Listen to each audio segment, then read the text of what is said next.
কালি উদযাপন কৰা হ'ল বিষ্ণু ৰাভা দিৱস।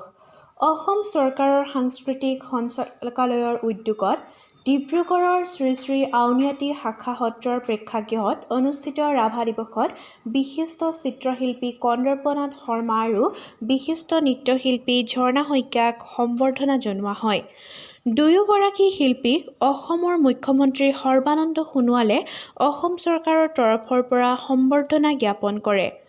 অনুষ্ঠানত অসম চৰকাৰৰ সাংস্কৃতিক পৰিক্ৰমা মন্ত্ৰী নৱকুমাৰ দলে, কেন্দ্ৰীয় ৰাজ্যিক মন্ত্ৰী ৰামেশ্বৰ তেলী, অসম চৰকাৰৰ মুখ্যমন্ত্ৰীৰ প্ৰেছ উপদেষ্টা ঋষিকেশ গোস্বামী, সাংস্কৃতিক পৰিক্ৰমা বিভাগৰ সঞ্চালক বিষ্ণুকমল বৰাকে ধৰি ডিব্ৰুগড় জিলাৰ আটাইকেইগৰাকী বিধায়কে অংশগ্ৰহণ কৰে।